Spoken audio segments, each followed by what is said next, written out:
اللہ الرحمن الرحیم، سورہ حج کا رکوع نمبر 5 اور 17ویں پارے کا رکوع نمبر 12 آج میں شروع کروں گا حسب معمول اس کا مختصر لفظی ترجمہ مختصر گرامر کے ساتھ، پھر انشاءاللہ اس کی تفسیر ہوگی۔ بسم اللہ الرحمن الرحیم۔ وَلِكُلِّ أُمَّةٍ اور ہر امت کے لیے، جعلنا ہم نے بنایا ہے، منسکن قربانی، یعنی قربانی کا جانور اور قربانی کا حکم۔ منسک اصل میں ہر حکم کو کہتے ہیں، نسک کہتے ہیں یعنی حکم کو، اور مناسک اس کی جمع آتی ہے۔ جیسے حدیث میں آتا ہے نا، خذوا عنی مناسککم، اپنے جو حج کے احکام ہیں وہ مجھ سے سیکھو۔ مناسک حج کا لفظ آپ نے سنا ہوگا، لیکن یہاں مخصوص حکم مراد ہے، وہ ہے قربانی، چونکہ اس سے پہلے آیتوں میں بھی قربانی کا تذکرہ چل رہا ہے، اس کے بعد والی آیتوں میں بھی۔ وَلِكُلِّ أُمَّةٍ جَعَلْنَا مَنْسَكًا، ہر امت کے لیے ہم نے قربانی کا ایک حکم بنایا ہے، یعنی قربانی کے جانور کو متعین کیا ہے تاکہ اس پہ قربانی کریں۔ آگے اس کی حکمت کیا ہے؟ لِيَذْكُرُوا اسْمَ اللَّهِ، تاکہ لوگ اللہ کا نام لیں، عَلَىٰ مَا رَزَقَهُمْ، ان جانوروں پر جو اللہ نے ان کو دیے ہیں، مِن بہیمۃ الانعام، یعنی وہ جانور جو چوپائے ہیں۔ بہیمۃ الانعام کا پہلے میں اس کی ڈیٹیل میں بیان کر چکا ہوں۔ بہائم یعنی جانوروں کو کہا جاتا ہے، انعام چوپایوں کو۔ تو جانور جو چوپائے ہیں، یعنی اور چوپایوں سے بھی مخصوص چوپائے مراد ہیں، 4 قسم کے جانور۔ تو اللہ تعالیٰ کہتے ہیں ہم نے ہر امت کے لیے یہ مخصوص قسم کے جانور قربانی کے لیے بنائے ہیں، تاکہ یہ لوگ ان جانوروں پر جو اللہ نے ان کو بطور رزق کے دیے ہیں ان پر اللہ کا نام لیں۔ فَإِلَٰهُكُمْ إِلَٰهٌ وَاحِدٌ، پس تمہارا معبود ایک ہی معبود ہے۔ فَلَهُ أَسْلِمُوا، اسی کے لیے فرما بردار بنو۔ اسلم یسلم، اسلامن کا معنی اپنے آپ کو سپرد کر دینا، یعنی اسی کے سپرد رکھو اپنے آپ کو۔ وَبَشِّرِ الْمُخْبِتِينَ، اور اے نبی آپ خوشخبری سنا دیجئے سر جھکانے والوں کو۔ اخبات کا معنی ہوتا ہے اخبتوا الی ربہم، پہلے یہ لفظ گزر چکا ہے، کسی کے سامنے سر جھکا لینا، مکمل اپنے آپ کو اس کے حوالے کر دینا۔ الذین، یہ سر جھکانے والے وہ لوگ ہیں، اذا ذکر اللہ، جب ان کے سامنے اللہ کا تذکرہ کیا جائے، اللہ کا ذکر کیا جائے، وجلت قلوبہم، ان کے دل گھبرانے لگتے ہیں، والصابرین، اور یہ صبر کرنے والے ہیں، علی ما اصابہم، ان مصیبتوں پر جو ان کو پہنچتی ہیں، والمقیم الصلاۃ، اور یہ نمازوں کو قائم رکھنے والے ہیں۔ اصل میں تھا والمقیمین، لیکن جب اس کو نماز کی طرف مضاف کر دیا تو نون گر گیا، تو مقیمین الصلاۃ کو پڑھتے ہیں مقیم الصلاۃ۔ وَمِمَّا رَزَقْنَاهُمْ، اور جو رزق ہم نے ان کو دیا ہے اس میں سے، ينفقون، یہ خرچ کرتے ہیں۔ والبدن، عربی میں بدنہ کی جمع بدن آتی ہے، یہ اونٹ کو کہا جاتا ہے، بڑے جانور کو۔ دیگر ائمہ کے نزدیک اس کا اطلاق صرف اونٹ پر ہوتا ہے، احناف کے نزدیک اس کا اطلاق اونٹ اور گائے دونوں پر ہوتا ہے، یعنی بڑا جانور۔ آپ نے سنا ہوگا کہ یہ جو طواف زیارت کسی سے ناپاکی کی حالت میں ہو جائے تو بدنہ لازم ہے اس کے اوپر، یہ لفظ سنا ہوگا، یعنی اونٹ یا گائے لازم ہے۔ اور دم چھوٹا، جب کوئی جنایت ہوتی ہے تو دم لازم آتا ہے، یعنی دم سے مراد چھوٹا جانور لازم آتا ہے، بکرا یا دمبا۔ والبدن، اور جو بڑا جانور ہے، جعلناها لکم، ہم نے بنایا ہے اس کو تمہارے لیے، من شعائر اللہ، اللہ کے شاعر میں سے۔ شاعر کیا مطلب؟ وہ چیز جس کو دیکھ کے اللہ یاد آ جائے، جو اللہ کی گویا علامت بن جائے، یعنی اللہ کی یاد کو زندہ رکھنے کا، اللہ کی یاد کو باقی رکھنے کا، اللہ کا تذکرہ رکھنے کا ایک ذریعہ بنایا ہے ہم نے ان بڑے جانوروں کو۔ تفسیر میں ڈیٹیل آئے گی انشاءاللہ۔ فَإِذَا وَجَبَتْ جُنُوبُهَا، وجب یجب وجوباً کا معنی واجب ہونا، ثابت ہونا۔ جنوب جم کی جمع ہے، جم کہتے ہیں پہلو کو۔ فَإِذَا وَجَبَتْ جُنُوبُهَا، اب لفظی ترجمہ تو یہ ہوگا جب اس بڑے جانور یعنی اونٹ کا پہلو ثابت ہو جائے۔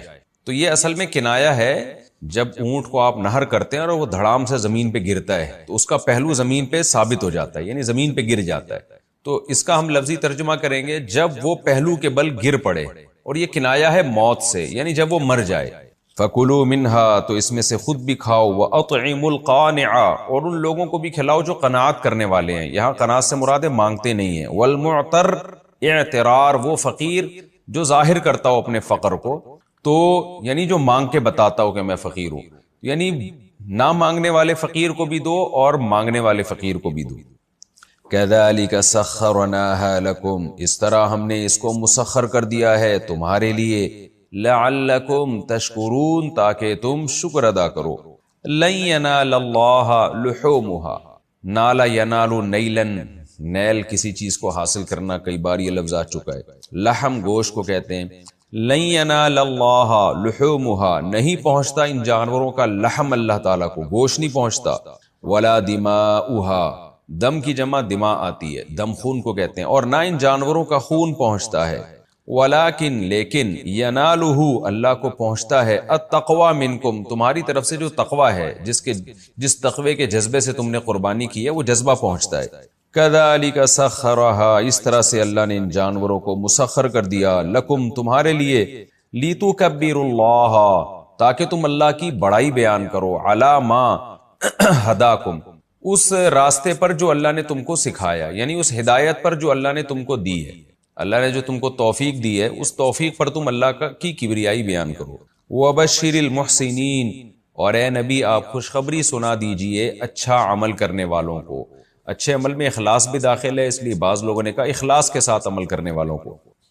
ان اللہ، بے شک اللہ تعالیٰ، یدافع، دفاع کرے گا، عن الذین آمنوا، ایمان والوں کی طرف سے، یعنی مشرکین کے شر کو، ان کی آزمائشوں کو دور کرے گا۔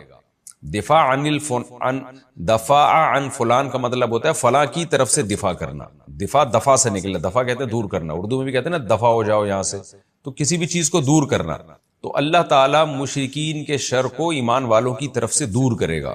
ان اللہ، بے شک اللہ تعالیٰ، لا یحب، پسند نہیں کرتے، کل خوان، ہر خیانت کرنے والے، کفور، اور ناشکرے کو۔ یہ مختصر رکوع تھا، اس کا مختصر لفظی ترجمہ ہو گیا، ہم اس کی تفسیر کی طرف آتے ہیں۔ آپ کو پتہ ہے حج کے احکام بیان ہو رہے تھے، پچھلے رکوع میں اللہ تعالیٰ نے قربانی کا تذکرہ کیا کہ تمہارے لیے ان چوپایوں کو ہم نے حلال کر دیا، ان پر اللہ کا نام لو، اور حج کے موقع پہ محلھا الی البیت العتیق، ان جانوروں کا جو ٹھکانہ ہے وہ بیت اللہ ہے، یعنی حرم ہے، تو حدود حرم میں ان کو پہنچاؤ، وہاں پر اللہ کے نام پہ ان کو ذبح کرو۔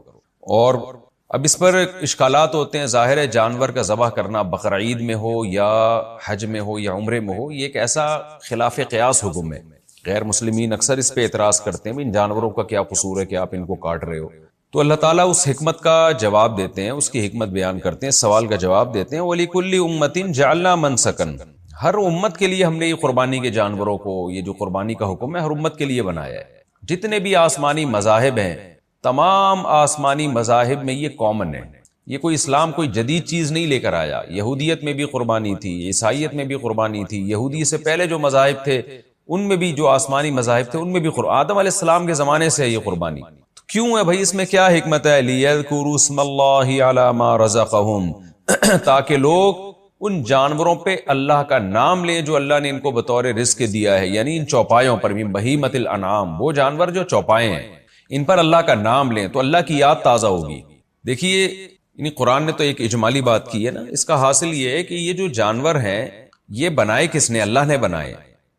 یہ جو ملحد لوگ ہیں نا، جو خدا کو مانتے ہی نہیں ہیں، یہ اکثر اسلام پہ اعتراض کرتے ہیں کہ ان معصوم جانوروں کو کیوں کاٹا جا رہا ہے۔ حالانکہ سوال ان سے بنتا ہے، سوال یہ بنتا ہے کہ جتنا آپ کو دنیا میں زندہ رہنے کا حق ہے عقلی لحاظ سے دیکھا جائے تو جانوروں کو بھی اتنا ہی حق ہے دنیا میں زندہ رہنے کا۔ تو سوال آپ سے ہے کہ آپ گوشت کھانے کے لیے بھی جانور کو کیوں کاٹتے ہیں؟ نہیں، آپ کے لیے تو جانور کاٹنا لیگل ہونا ہی نہیں چاہیے نا، اس کو بھی اتنا زندہ رہنے کا حق ہے جتنا آپ کو ہے۔ اگر آپ یہ کہتے ہیں کہ جنگل میں بڑے جانور چھوٹے جانور کو کھا جاتے ہیں تو ہم بھی کھا جائیں گے، تو بھائی جانوروں میں تو اللہ نے عقل نہیں دی ہے نا، اس لیے وہ ظلم کرتے ہیں۔ انسان کے پاس تو کھانے کے 20 طریقے ہیں۔ جو ویجیٹیرین ہیں، جو سبزی کھانے والے لوگ ہیں، کیا وہ زندہ نہیں رہتے؟ ان کی تو عمریں 100 سال ہوتی ہیں، 90 سال ہوتے ہیں، آپ ہندوؤں میں دیکھ لیں۔ تو آپ گوشت کس بیس پہ کھاتے ہیں؟ تو عقل کے لحاظ سے اگر فیصلہ کیا جائے نا، تو گوشت کھانے کے لیے بھی جانور کاٹنے کی انسان کو اجازت نہیں ہونی چاہیے کہ بھئی آپ اپنی بہت زیادہ آپ عقل کو استعمال کریں تو اس کی گنجائش ہونی چاہیے کہ کوئی انسان بھوک سے مر رہا ہو تو وہ اپنی جان بچانے کے لیے جانور کو مار دے۔ بہت زیادہ آپ تعویلات اگر کریں نا، تو کہ بھئی انسان کیونکہ زیادہ ذہین ہے اور سمجھدار ہے تو وہ جانور کی جان لے سکتا ہے اپنی جان بچانے کے لیے، بہت زیادہ آپ تعویلات کریں، ورنہ تو اصل اصول کے لحاظ سے یہ بھی غلط ہے کہ انسان ذہین ہونے سے کیا ہے، بھئی وہ بھی اتفاق سے پیدا ہوا، گدھے گھوڑے بھی، آپ بھی اتفاق سے پیدا ہو گئے، نظریہ ارتقاء کا کہ آپ نتیجے ہو تو سب اتفاق ہے، تو آپ کو جب ایک عقل ملی ہوئی ہے تو آپ اپنی جان بچانے کے لیے دوسرے کو کیوں مار رہے ہو؟ جیسے ایک انسان اپنی جان بچانے کے لیے دوسرے انسان کو نہیں مار سکتا، اس لیے کہ دونوں کو زندہ رہنے کا برابر کا حق ہے، تو یہی اصول اپلائی ہوتا ہے انسان اور جانوروں پر بھی. انسان اپنی جان بچانے کے لیے اسی اصول کے تحت جانور کو بھی نہیں مار سکتا، کیونکہ دونوں کو زندہ رہنے کا برابر حق ہے. لیکن ہم پھر بھی تعویل کر لیتے ہیں، ہم کہتے ہیں چلو جی جب دونوں کی موت پہ بنے گی تو پھر انسان کو فضیلت ہے کہ وہ زندہ رہے اور جانور کو مار لے. لیکن زبان کے چٹخارے کے لیے اور کباب برگر کھانے کے لیے پھر مارنا کہاں سے حلال ہو گیا؟ کروڑوں کا بزنس کرنے کے لیے جو میکڈونلڈ والے کر رہے ہیں اور دوسرے KFC کے برگر کی جو کمپنیاں ہیں وہ لوگ کر رہے ہیں، ان کے لیے کہاں سے حلال ہو گیا؟ تو اصولی طور پر عقل سے اگر آپ دیکھتے ہیں تو جانور کاٹنا جائز ہونا ہی نہیں چاہیے، ظلم ہے یہ. ہم کیوں کاٹتے ہیں؟ اس لیے کہ ہم قرآن پر ایمان رکھتے ہیں اور ہمارا یہ عقیدہ ہے کہ خدا کی یہ کائنات ہے، خدا جو چاہے اس میں حکم دے سکتا ہے. تو خدا نے ہمیں اجازت دی ہے کہ ان جانوروں کو کاٹ سکتے ہو اور ان کو میں نے تمہارے لیے بنایا ہے. تو جب اس اللہ نے اجازت دی ہے تو اس کی ملکیت میں ہے یہ سب چیزیں. اب اگر ہم اس کی پرمیشن سے کاٹیں گے تو یہ ظلم نہیں ہوگا. اب یہ ظلم نہیں ہوگا، کیونکہ جس نے بنایا ہے وہ ویسے بھی تو موت دے سکتا ہے نا، وہ تو صبح شام زندگی بھی دیتا ہے، موت بھی دیتا ہے. تو اس نے ہمارے ہاتھوں کہہ دیا کہ تم ذبح کرو اس کو، تمہارے ہاتھوں اس کی موت ہے اور تمہارے فائدے کے لیے میں کہہ رہا ہوں. تو جو اسلام کو، یہودیت کو یا عیسائیت کو فالو کرتے ہیں ان کے پاس تو ایک دلیل ہے کہ خدا نے ہمیں آسمانی کتابوں میں اجازت دی اور ہمارا ایمان ہے کہ یہ خدا کی نازل کردہ کتاب ہے اور اس پر ہمارے پاس دلائل ہے. تو اب جب یہ فلسفہ آپ کی سمجھ میں آئے گا نا تو پھر یہ بات خود بخود سمجھ میں آئے گی کہ پھر اللہ جیسے انسانوں کی خوراک کے لیے ان کو اجازت دیتا ہے ان جانوروں کو کاٹ سکتے ہو، اللہ اپنی یاد تازہ رکھنے کے لیے بھی آرڈر دے سکتا ہے کہ تم قربانی دو، ان جانوروں کو کاٹو، یہ بتانے کے لیے کہ جب خدا حکم دے گا تو ہمیں گوشت کی ضرورت نہ بھی ہو پھر بھی کاٹیں گے ان کو، اس لیے کہ ہم اللہ کے حکم کے سامنے اپنے سر کو جھکانے والے لوگ ہیں. وبشر المخبتین میں یہی اشارہ ہے، آگے آ رہا ہے کہ جو سر کو جھکاتے ہیں ان کو خوشخبری سنا دیں. اور اس کی سب سے بڑی دلیل، اس کی یعنی مثال اس فلسفے کو سمجھانے کی وہ یہ ہے کہ جانوروں کا تو قصور نہیں ہوتا، لیکن اسماعیل علیہ السلام کا کیا قصور تھا؟ اللہ نے ابراہیم علیہ السلام کو حکم دیا کہ اپنے بیٹے اسماعیل کو حرم میں لے جا کے کاٹ دیں، آپ ذبح کر دیں. جو لبرل لوگ ہیں جو خدا کو نہیں مانتے ان کے نزدیک تو 100% ظلم ہے کہ باپ اپنے 7 سال کے معصوم بچے کو ذبح کر رہے اپنے ہاتھوں سے. لیکن ابراہیم علیہ السلام کا یہی عمل ان کے خلیل اللہ ہونے کا ذریعہ بن گیا کہ اپنے بیٹے کو اپنے ہاتھ سے ذبح کرنے کے لیے لے گئے. وجہ کیا ہے بھائی؟ ایک انسان جب کسی انسان کو حکم دیتا ہے کہ اس بچے کو کاٹ ڈالو تو آپ کے لیے اجازت نہیں ہے. ریاست اگر آپ کو حکم دے گی اس بچے کو کاٹ ڈالو، آپ کے لیے اجازت نہیں ہے اس کی. لیکن جب خدا حکم دے گا تو خدا کے آگے کچھ بھی نہیں ہے، وہ ویسے بھی تو مار سکتا ہے نا اس بچے کو. تو خدا پھر جب گاڈ نے جب حکم دے دیا تو اس کو اللہ ماننا اور خدا ماننے کا مطلب یہ ہے کہ آپ پھر کریں جو وہ حکم دے رہے، ورنہ اس کی علامت ہے کہ آپ اس کو اللہ مانتے نہیں، آپ اس کو خالق اور کریٹر مانتے نہیں ہیں، آپ مالک مانتے نہیں ہیں. اسی وجہ سے قربانی کے بارے میں صحابہ نے جب پوچھا یا رسول اللہ یہ قربانی کیا ہے تو آپ صلی اللہ علیہ وسلم نے فرمایا سنت ابیکم ابراہیم، یہ تمہارے باپ ابراہیم کی سنت ہے. یعنی ابراہیم نے تو اللہ کے سامنے کوئی اشکال نہیں کیا، اللہ نے کہا کہ بیٹے کو کاٹ ڈالو، ابراہیم نے کہا کاٹ ڈالوں گا اور بیٹا بھی تیار ہو گیا. تو اسی کو یاد تازہ کرانے کے لیے جانوروں کو ذبح کیا جاتا ہے کہ ہمیں ان پہ بھی ترس آتا ہے. ہمارا دل نہیں کرتا ان جانوروں کے گلے پہ چھری چلائیں، ہمارا دل نہیں کرتا اس کو نہر کریں. ابھی ایک صاحب آئے، اونٹ پالا ہوا تھا، ان کو اتنی محبت ہو گئی، کہتے ہیں جس دن میں قربانی والے دن اس کو ذبح کر رہا تھا، نہر کر رہا تھا، میں نے کہا اللہ اگر تیرا حکم نہ ہوتا میں اس کو کبھی نہر نہ کرتا. تو نے مجھ سے قربانی مانگی ہے کہ اپنی محبوب چیز اور اللہ کا حکم، تو اللہ کا حکم زیادہ محبوب ہے، یہ مخلوق زیادہ محبوب ہے. تو جب ہمیں اللہ کا حکم محبوب ہے تو پھر ہم ان جانوروں پہ اللہ کا نام لیتے ہیں، اور اللہ کا نام لینے میں بھی یہ حکمت ہے، بسم اللہ اللہ اکبر پڑھ کے جو ذبح کرتے ہیں تو اشارہ کر رہے ہوتے ہیں بھائی ہمیں یہ جانوروں پہ حکومت نہیں ہے کہ ہم ان کی گردنیں کاٹیں، جتنا ان کو زندہ رہنے کا حق ہے ہمیں بھی ہے، لیکن اس خدا کے نام سے ہم ان کو کاٹ رہے ہیں، یہ بتانے کے لیے کہ ہم اس کے حکم کے پابند ہیں. اس کی پرمیشن نہ ہوتی ہم نہ کاٹتے. یہی وجہ ہے کہ جہاں پرمیشن نہیں ہے وہاں نہیں کاٹتے. صحابہ نے بعض دفعہ مرغیوں کو نشانے بازی سیکھتے تھے، مرغی کو باندھ کے نا تیر چلاتے تھے تاکہ نشانے درست کریں. نبی صلی اللہ علیہ وسلم نے اس عمل کو ظلم قرار دیا کہ اس کے لیے مرغیوں کو نشانہ نہ بنایا جائے، اس کے لیے ویسے کوئی ہدف رکھو، اس پہ نشانے بازی سیکھو. آپ صلی اللہ علیہ وسلم نے چڑیا تک کے شکار سے منع کیا اگر اس میں کوئی حکمت نہیں ہے، ویسے ہی شکار سیکھ رہے ہو اس کے لیے چڑیاؤں کو مارنا شروع کر دو، منع کیا آپ نے. جب گوشت کھانا ہے تو آپ ماریں ورنہ نہیں. لیکن قربانی والے دن چونکہ اللہ کا حکم ہے اس لیے مسلمان قربانی بھی کرتے ہیں اور حج کے موقع پہ بھی قربانی کرتے ہیں. تو یہ حکمت اللہ نے یہاں بیان کی. فرمایا ہم نے ہر امت کے لیے قربانی کا حکم رکھا ہے لِيَذْكُرُوا اسْمَ اللَّهِ، تاکہ وہ اللہ کا نام لیں، اللہ کی کبریائی بیان ہو کہ ہم یہ خود نہیں کر رہے، اللہ اکبر، اللہ بہت بڑا ہے، اس کے حکم کے آگے کسی چیز کی کوئی ویلیو نہیں ہے. تو اس لیے اللہ نے فرمایا اور ان چوپایوں پہ نام لیں. وجہ اس کی ہے کہ چھوٹے موٹے جانور کو کاٹنا قربانی سمجھا نہیں جاتا، نہ عرف میں نہ شریعت میں. تو بڑے جانور ہوتے ہیں ان کی ایک ویلیو ہوتی ہے. اونٹ ہے، گائے ہے، بکرا ہے، دمبا ہے، یہ 4 قسم کے جو جانور اللہ نے پیدا کیے ان کی ایک ویلیو ہے. پھر ان میں قربانی کا عنصر زیادہ ہے، اس لیے کہ دنیا میں سب سے زیادہ ان کا گوشت کھایا جاتا ہے، سب سے زیادہ، اور سب سے زیادہ پروٹین بھی ان کے گوشت میں ہے، اور سب سے زیادہ لذت بھی ان 4 جانوروں کے گوشت میں ہے. تو اس لیے اللہ نے یہ 4 جانور جو پوری دنیا میں بہت زیادہ کھائے جاتے ہیں ان کے کاٹنے کا حکم دیا، کیونکہ اس میں قربانی کا عنصر زیادہ ہے. وہ چیز جو دنیا میں سب سے زیادہ کھائی جاتی ہے آپ اسی کو کاٹنا شروع کر دو تو ایک عقل کہتی ہے بھائی آپ کیا کر رہے ہو، تو پھر عقل کہتی ہے بھائی ہم خود نہیں کر رہے، یہ خدا کا حکم ہے. اور اللہ نے بھی دیکھیں اپنے حکم کو پورا کرنے کی برکت کیسی رکھی ہے. عقل تو یہ کہتی ہے کہ جب آپ اللہ کے نام پہ کروڑوں جانوروں کو ایک ایک دن میں کاٹ ڈالو گے اور پورے سال بھی وہ کٹتے ہیں تو ان کی تو نسل ختم ہو جانی چاہیے. لیکن اللہ نے بتا دیا کہ میرے حکم پر عمل کرتے ہو تو سب سے زیادہ برکت انہی کی نسلوں میں ہوگی. تو یہ بھی ایک ملحد اور لبرل لوگوں کے لیے ایک نشان عبرت ہے کہ جب خدا کے حکم کو پورا کرنے کے لیے کوئی کام کیا جاتا ہے تو اس میں خیر اور برکت ہوتی ہے. آگے اللہ تعالیٰ فرماتے ہیں فَإِلَٰهُكُمْ إِلَٰهٌ وَاحِدٌ، بس تمہارا معبود ایک معبود ہے. کیا مطلب؟ اس کے آگے کسی کی نہیں چلے گی. اس نے حکم دے دیا جانور ذبح کرو، کرنا ہے، اور صرف اسی کے لیے ذبح ہوگا. بتوں کے نام پہ، مزاروں کے نام پہ ذبح نہیں ہوگا. مشرکین بتوں کا قرب حاصل کرنے کے لیے جانوروں کو بھیٹ چڑھایا کرتے تھے، تو اللہ نے کہا یہ جانور صرف اللہ کے لیے ہوگا. فَلَهُ أَسْلِمُوا، لہذا اسی کے فرما بردار بن کے رہو. وَبَشِّرِ الْمُخْبِتِينَ، اور اے نبی جو اللہ کے حکم کے سامنے سر کو جھکا دیتے ہیں آپ ان کو خوشخبری سنا دیجیے. وہ جب ان کو قربانی کا حکم دیا جاتا ہے بس وہ اللہ کے حکم کے آگے سر جھکا دیتے ہیں، وہ اس میں چونو چرا نہیں کرتے، جیسے ابراہیم علیہ السلام نے کوئی اعتراض نہیں کیا.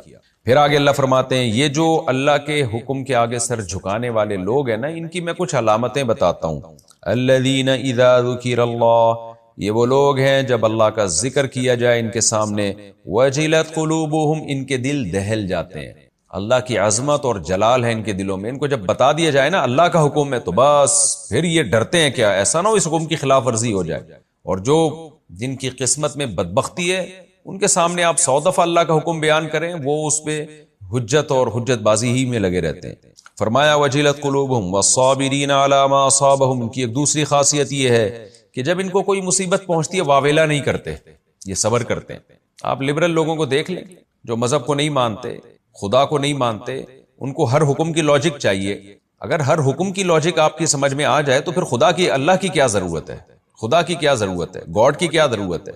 بعض لوگوں نے میرے درس پہ یہ اشکال کیا کہ وہ صاحب لفظ اللہ کا استعمال کرتے ہیں، خدا کا استعمال زیادہ. اصل میں لبرل لوگوں کے لیے یہ خدا کا استعمال کرتا ہوں، کیونکہ خدا کا جو لفظ ہے، جو گاڈ کا لفظ یا خدا کا لفظ ہے نا، وہ تو سب کے نزدیک ایکسیپٹیبل ہے. تو اللہ کو تو ہم اللہ مانتے ہیں نا، تو میں اس لیے ایک کامن لفظ استعمال کرتا ہوں تاکہ سب اس میں داخل ہو جائے، ورنہ اصل میں تو مسلمان کو اللہ ہی لفظ استعمال کرنا چاہیے. خیر، تو وبشر، قرآن کہتا ہے والصابرین علی ما اصابہم، ان کی ایک دوسری خاصیت ہے جب مصیبت پہنچتی ہے تو صبر کرتے ہیں. کیوں؟ یہ ہر چیز کو اللہ کی طرف سے سمجھ رہے ہیں. اور آپ دیکھیں جو خدا اللہ کو نہیں مانتے وہ کیا کرتے ہیں، وہ ہر چیز کی ان کو لاجک چاہیے. تو جب ہر چیز کی لاجک ہی سے حکم وضع کرنا ہے تو پھر اللہ کی کیا ضرورت ہے، پھر تو انسان خود بیٹھ کے قانون سازی کر لینا. فرمایا والمقیم الصلاۃ، اور یہ نمازوں کو قائم کرتے ہیں. ومما رزقناہم ینفقون، اور چوتھی علامت ان کی یہ ہے کہ جو رزق ہم نے ان کو دیا ہے اس میں اللہ کی راہ میں خرچ کرتے رہتے ہیں. ان کی عادت ہے خرچ کرنے کی. جو مذہب کو نہیں مانتے ان کے اندر 4 چیزیں، 4 خرابیاں پائی جاتی ہیں. جب ان کے سامنے اللہ کا ذکر کیا جائے ان پہ کوئی فرق نہیں پڑتا. نمبر 2، مصیبتوں میں صبر نہیں کرتے، ڈپریشن میں، اسٹریس میں، خودکشیوں کی طرف جاتے ہیں. دیکھ لو غیر مسلموں میں خودکشیوں کا ریشو کتنا زیادہ ہے. نمبر 3، نمازوں کو قائم نہیں کرتے. نمبر 4، جو رزق ہم نے دیا اس میں سے خرچ نہیں کرتے. اور یہ حقیقت ہے، آپ کو دنیا میں جو مذہب کو فالو کرنے والے لوگ ہیں ان میں سخاوت کا عنصر ان لوگوں سے کئی گنا زیادہ نظر آئے گا جو مذہب کو فالو نہیں کرتے. آگے اللہ فرماتے ہیں وَالْبُدْنَ جَعَلْنَاهَا لَكُم مِّن شَعَائِرِ اللَّهِ، یہ 4 جانور جو قربانی کے ہیں، اونٹ، گائے، بکرا اور دمبا، ان میں سے اللہ نے اونٹ کا الگ سے تذکرہ کیا یہاں پہ، کیونکہ اونٹ کی فضیلت بھی زیادہ ہے. اور ان جانوروں میں چونکہ اونٹ سب سے بڑا جانور ہے، سب سے مہنگا جانور ہے، اور جب اس کو اللہ کے نام پہ نہر کیا جاتا ہے تو وہ اس کے گرنے کا بھی ایک خاص انداز ہوتا ہے. تو اس لیے اللہ نے اس جانور کو زیادہ اہتمام سے اونٹ کا تذکرہ کیا. میں نے بتایا نا چھوٹے جانور آپ مرغی ذبح کریں وہ قربانی نہیں ہوتی، چھوٹا جانور ہے نا، اس میں شاعر اللہ کا اظہار نہیں ہے، ایک دین کی عظمت کا اظہار نہیں ہے. دین کی عظمت کا اظہار اس جانور میں ہوگا جس کا ایک حجم ہو، جس کی ایک قیمت ہو، ایک ویلیو ہو. تو وہ دمبے سے شروع ہوتی ہے، دمبا، بکرا، پھر گائے، اور پھر سب سے بڑا جانور اونٹ ہے. اس لیے اللہ نے یہاں اونٹ کا تذکرہ کیا. مقصد صرف اونٹ نہیں ہے، مقصد تمام جانور ہے، لیکن اونٹ کا تذکرہ اس لیے کیا. ضمن میں گائے بھی اونٹ کے ضمن میں آتی ہے، لیکن اسپیشل اونٹ کو ہائی لائٹ کیا جا رہا ہے کیونکہ اس میں شاعر اللہ کا عنصر سب سے زیادہ ہے. اسی آیت سے بعض علماء نے استدلال کیا ہے کہ بقرعید کی قربانی میں اور حج کے موقع پہ بھی قربانی کرنا چاہے تو اونٹ کی فضیلت سب سے زیادہ ہے.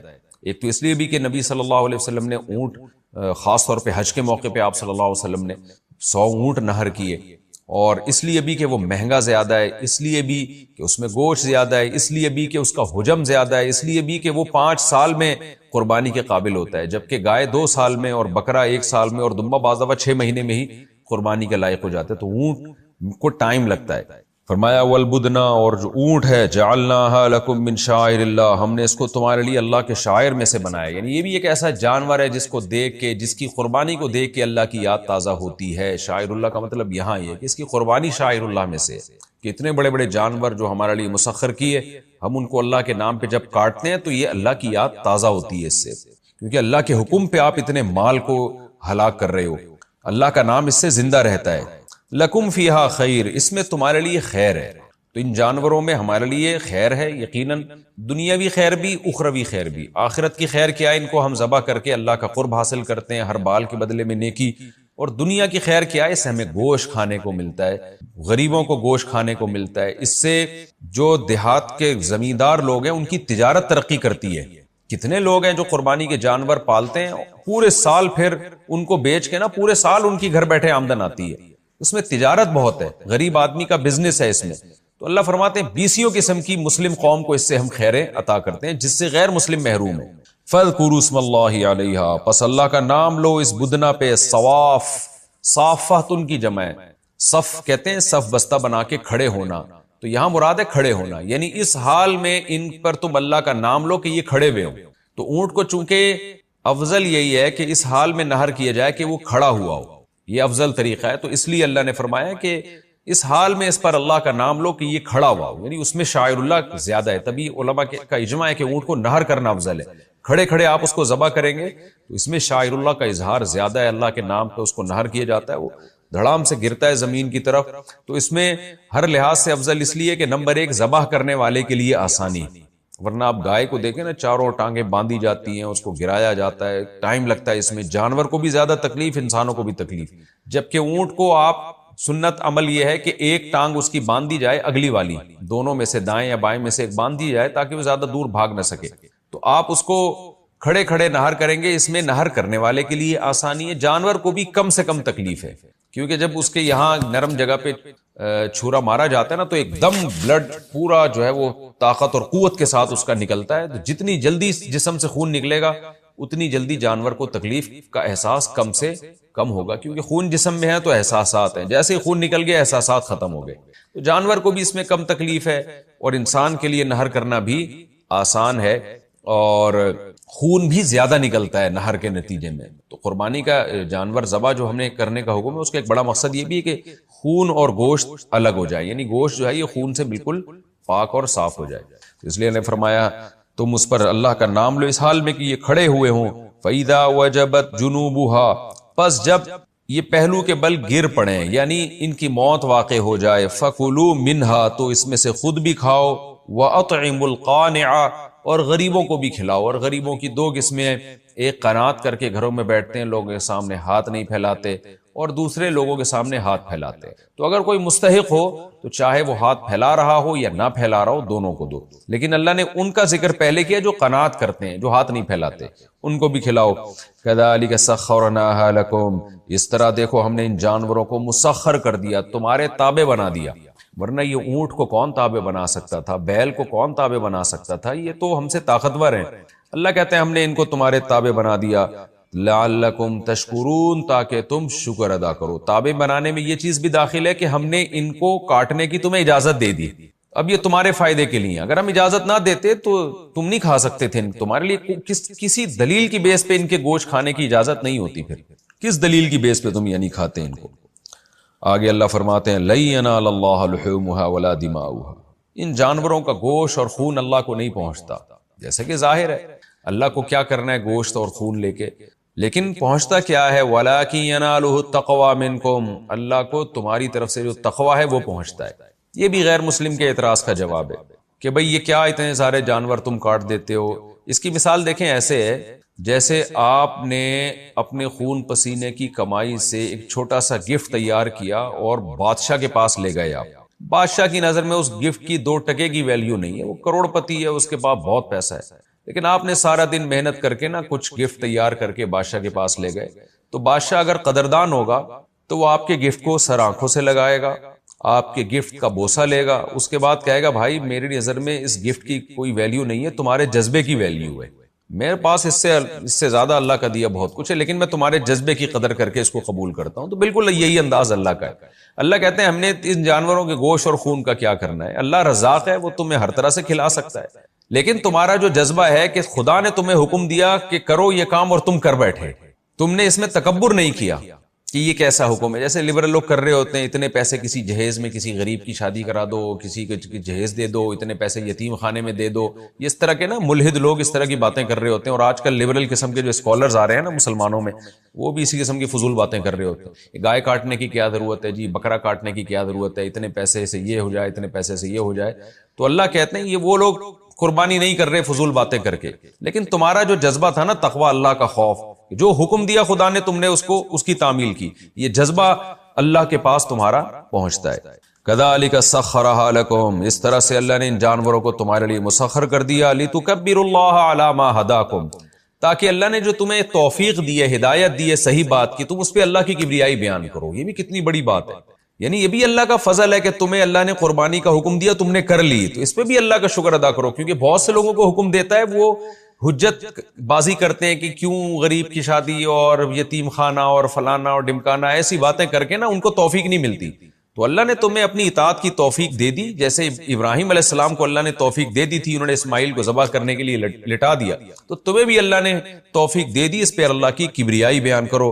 وبشر المحسنین، اور اے نبی آپ اچھا عمل کرنے والوں کو خوشخبری سنا دیجئے۔ ان اللہ یدافع عن الذین آمنوا، اب آپ کو پتہ ہے یہ تو حج کے متعلق احکام تھے اور قربانی سے متعلق احکام تھے۔ پہلے تو اصل میں حج کے قربانی کا تذکرہ آیا، پھر اللہ نے علی الاطلاق جانور کی قربانی کا ذکر کر دیا کہ حج میں جو جانور تم ذبح کرتے ہو اس میں بھی حکمت ہے، اور والبدن جعلناها لکم من شعائر اللہ، اور علی الاطلاق جو قربانی کے جانور ہیں جن میں خاص طور پر اونٹ ہم نے شاعر اللہ میں سے بنایا ہے، تو اس میں حج والی قربانی بھی آ گئی، اور جتنے جانور اللہ کے نام پہ جب بھی قربان ہوتے ہیں، ظاہر حج ہی کے موقع پہ، حج اور بقرعید ہی کے موقع پہ قربان ہوتے ہیں، تو یہ تمام قربانیوں کا تذکرہ اور اس کی حکمت اللہ نے بیان کر دی۔ اب قرآن کا جو اصل مضمون تھا، اللہ اس مضمون کی طرف دوبارہ آتے ہیں۔ وہ مضمون یہی تھا کہ رسول اللہ صلی اللہ علیہ وسلم مشرکین مکہ کو توحید کی دعوت دیتے تھے، اور یہ جو حج کی بات آئی بیچ میں، کیونکہ صلح حدیبیہ کے حکام چل رہے تھے، انہوں نے حج سے روکا تھا، مشرکین مکہ نے نبی صلی اللہ علیہ وسلم کو حج سے نہیں عمرہ کرنے سے روکا تھا، تو عمرے کی بات آئی، پھر اس کے ضمن میں اللہ تعالیٰ نے حج کے حکام بیان کر دیے۔ اب چونکہ حدیبیہ میں مسلمان محصور ہو گئے تھے اور بند ہو گئے تھے، تو بیت اللہ آنے سے روک دیا، بیت اللہ کی اللہ نے عظمت بیان کی۔ اب دوبارہ اسی اصل مضمون کی طرف اللہ تعالیٰ لوٹتے ہیں کہ جو مشرکین کی شرارتیں ہیں، یہ اللہ تعالیٰ ان شرارتوں کا دفعیہ کر دے گا، اہل ایمان کو اللہ تعالیٰ اہل ایمان کی مدد کرے گا۔ وہ مدد کی بات اور جو مسلمانوں کو تسلی کی بات ان آیات سے شروع ہو رہی ہے۔ پھر اگلے رکوع میں جہاد کا تذکرہ ہے، جب اگلا رکوع شروع ہوگا تو انشاءاللہ پھر اس کے ضمن میں بتاؤں گا۔ ان اللہ یدافع عن الذین آمنوا، اللہ تعالیٰ ایمان والوں کی طرف سے دفاع کرے گا، مشرکین کے شر کو اللہ دور کرے گا، اہل ایمان کو تسلی دی جا رہی ہے۔ کیسے کرے گا؟ اگلی آیات میں آتا ہے وہ، ان اللہ لا يحب كل خوان کفور، اللہ خیانت کرنے والوں اور ناشکروں کو پسند نہیں کرتا۔ یہ مشرکین خیانت بھی کرتے ہیں، کیونکہ معاہدہ توڑ دینا یہ بھی خیانت ہے، صلح حدیبیہ کا معاہدہ بھی انہوں نے توڑ دیا تھا، اور ناشکرے بھی ہیں، تو اللہ تعالیٰ ان لوگوں کو پسند نہیں کرتا، جو یہ بہت بڑی ناشکری ہے نا کہ آپ ایک خدا پر ایمان نہ رکھیں۔ تو اللہ اہل اسلام کا ساتھ دے گا، جو کافر ناشکرہ ہے اللہ اس کا ساتھ نہیں دے گا۔ تو یہ مسلمانوں کو اللہ نے تسلی دی ہے۔ یہ ہمارا رکوع الحمدللہ کمپلیٹ ہوا. اب میں اگلے رکوع کی طرف چلتا ہوں. حسب معمول اس رکوع کا بھی مختصر لفظی ترجمہ مختصر گرامر کے ساتھ پھر انشاءاللہ اس کی تفسیر ہوگی. وقت ہمارا تھوڑا ہے تو میرا خیال ہے کہ صرف اس کا ترجمہ ہی ہو سکے گا. اذین للذین یقاتلون، اذین اجازت دے دی گئی ہے، یعنی رکوع نمبر سورہ حج کا رکوع نمبر 6 اور 17ویں پارے کا رکوع نمبر 13 میں اب شروع کر رہا ہوں. اذین للذین یقاتلون، اجازت دے دی گئی ہے. اذین یأذن کا معنی اجازت دینا، اذین اجازت دے دی گئی پیسو وائس. للذین ان لوگوں کو یقاتلون جن سے قتال کیا گیا، یعنی مسلمانوں سے مشرکین نے قتال کیا نا، تو ان مسلمانوں کو اجازت دے دی گئی ہے. بأنہم ظلموا، بسبب اس بات کے کہ ان پر ظلم کیا گیا ہے، یعنی مسلمانوں کو اجازت دے دی گئی ہے. کس چیز کی اجازت دے دی گئی ہے؟ یہ چونکہ واضح تھا اس لیے بیان نہیں کیا گیا، یعنی ان کو بھی قتال کی اجازت دے دی گئی ہے. تو اذن للذین یقاتلون، ان لوگوں کو اجازت دے دی گئی ہے جن سے قتال کیا جا رہا ہے، یعنی مشرکین ان پر حملے کر رہے ہیں، تو ان مسلمانوں کو بھی اجازت دے دی گئی ہے. کس چیز کی؟ قتال کی. للقتال یہ یہاں محذوف ہے. کیوں اجازت دے دی گئی ہے؟ بأنہم ظلموا، بسبب اس بات کے کہ ان پہ ظلم کیا گیا ہے. وَإِنَّ اللَّهَ عَلَى نَصْرِهِمْ لَقَدِيرٌ، اور بے شک اللہ ان کی مدد پر قدرت رکھتا ہے. یعنی اللہ نے بتا دیا کہ اللہ ایمان والوں کی قتال کی اجازت دے دی اور مدد بھی کرے گا. الذین، یہ وہ ایمان والے لوگ ہیں جن کو قتال کی اجازت دی جا رہی ہے. اخرجوا من دیارہم، جن کو اپنے گھروں سے نکالا گیا ہے. بغیر حق، بغیر حق کے، یعنی ناحق نکالا گیا ہے. الا ان یقولوا، سوائے اس بات کے کہ یہ کہا کرتے تھے ربنا اللہ، کہ ہمارا رب اللہ ہے، یعنی صرف اس بات پہ ان کو نکالا گیا ہے. ولولا دفع اللہ الناس بعضهم ببعض، اور اگر اللہ کا، ولولا کا معنی کیا ہوتا ہے؟ یہ بات نہ ہوتی، اگر یہ بات نہ ہوتی. کیا بات نہ ہوتی؟ دفع اللہ الناس، کہ اللہ تعالیٰ دفع کرتا لوگوں کو، بعضهم ببعض، ان میں سے بعض کو بعض کے ذریعے. یعنی اگر یہ بات نہ ہوتی کہ اللہ بعض کو بعض کے ذریعے دفع کرتا، دفع کرنے سے مراد ہے لڑائی کے ذریعے. یعنی اللہ جب لوگوں کو اجازت دیتا ہے قتال کی، تو گویا اللہ ایک قوم کی تلوار کو دوسرے کی تلوار کے ذریعے دفع کرتا ہے، یعنی لڑوا کے اللہ ایک قوم کے شر کو ختم کرواتا ہے. تو یہ بات اگر نہ ہوتی تو پھر نتیجہ کیا نکلتا؟ لہدم الصوامع، برباد کر دیے جاتے عیسائیوں کے گرجا گھر. صومعہ کہتے ہیں جو راہب لوگ ہوا کرتے تھے نا، عبادت گزار، جو عبادت خانہ بنائے کرتے تھے جس میں بیٹھ کے اللہ کرتے تھے، اس کو صومعہ، جس کی جمع صوامع. اور بیعہ کی جمع، بیعہ چرچ کو کہتے ہیں جو عام عبادت گاہ ہوتی ہے عیسائیوں کی. صلوات یہ یہودیوں کا عبادت گاہ، اس کو عربی میں صلوات کہا جاتا ہے. اور مساجد مسلمانوں کی مسجدیں. تو اللہ تعالیٰ فرماتے ہیں، اب ترجمہ دیں، ہدمت کا معنی ہدم، ہدم کہتے ہیں نا گرا دینا، اور ہدم یہدب کا معنی اور زیادہ مضبوطی سے گرا دینا. ہدمت تباہ و برباد کر دیا جانا، ہدمت یعنی پیسو وائس ہے، فعل مجہول ہے. اب آپ دیکھیں ترجمہ دوبارہ سمجھیں.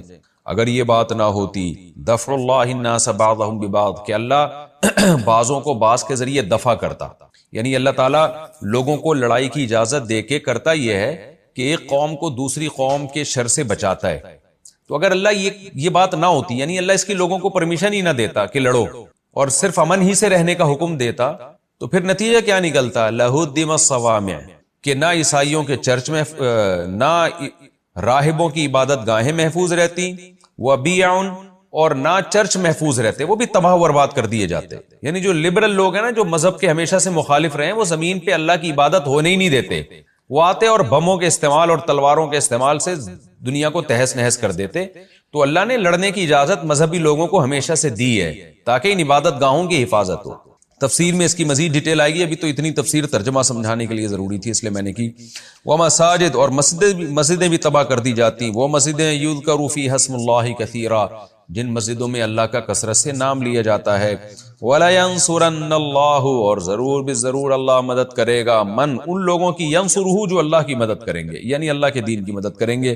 ان اللہ لقوی عزیز، بے شک اللہ طاقتور اور غالب ہے.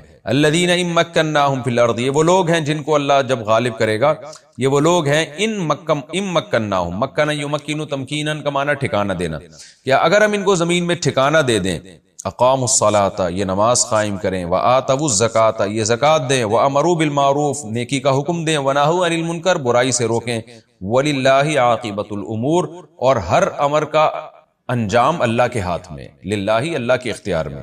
وَإِن يُكَذِّبُوكَ، اور اگر اے نبی یہ لوگ آپ کا انکار کریں، فَقَدْ كَذَّبَتْ قَبْلَهُمْ، تو ان سے پہلے انکار کر چکی ہے قوم نوح وعاد وثمود، قوم نوح بھی، عاد بھی اور سمود بھی، وقوم ابراہیم وقوم لوط، ابراہیم کی قوم نے بھی انکار کیا، لوط کی قوم نے بھی، واصحاب مدین، مدین والوں نے بھی، وَكُذِّبَ موسیٰ، اور موسیٰ کا بھی انکار کیا گیا۔